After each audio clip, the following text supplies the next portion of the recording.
Well, I want to talk about the Gordon Hayward move.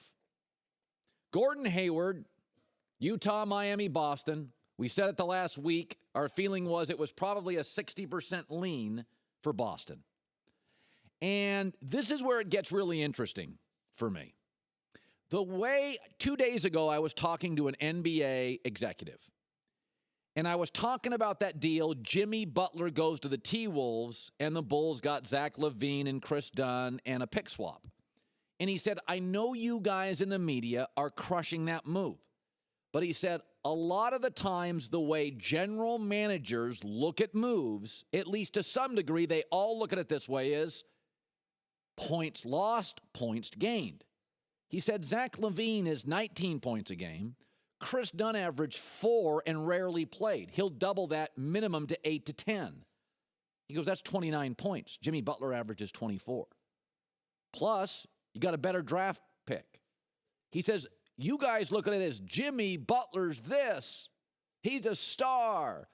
But the Chicago Bulls said, if Chris Dunn can average 10 a game, and he rarely played last year, it's reasonable to assume, I would bet money he would average 10 a game, Zach LaVine 18 to 19, on points lost, points gained, you're okay. It ain't the best move, but it's not the disaster the media paints it out to be. It's all about production. Who ends up with 108 points at the end of a game? And here's the thing with Gordon Hayward. Gordon Hayward gives you 22 a night. But now the Celtics, Kelly Olynyk is a free agent now. Now, he only gives you 9 a game. But in order to make the contract work here, they'll probably have to get rid of Jay Crowder, Marcus Smart, or Avery Bradley. And I don't think a lot of teams want Marcus Smart. So if you lose Olynyk at 9 a game and Avery Bradley at 16, that's 25 points. Gordon Hayward averages 22. Jay Crowder goes with Olynyk. He averages 14. That's 23 points. Gordon Hayward gives you 22. And Boston doesn't have a lot of size to begin with. And Jay Crowder plays big, and Kelly Olynyk at 6'11" is big. That's why I believe Porzingis for the New York Knicks to Boston still has to be part of Danny Ainge's plan. Because Gordon Hayward's coming on, but now you're going to clear some room, and if you just go points for points, you don't gain much. People burn jerseys for LeBron. They burn jerseys for KD. They change the landscape. Unfair, no parity. This is outrageous. You know what we're all saying today about Gordon Hayward?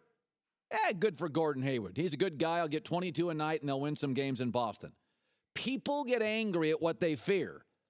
Nobody in Cleveland today fears anything. Nobody in Golden State fears anything. Nobody in Houston fears anything. I know that Gordon Hayward's a good player and not a superstar because I'm watching you react. And outside of maybe one kook in Utah who almost feels like he has to burn a jersey because, like everybody else did, there's no anger today. There's no resentment. Nobody complaining about contracts, lack of parity. In the end, when these teams make moves, points out, points in. I look at Boston today. I think they're better.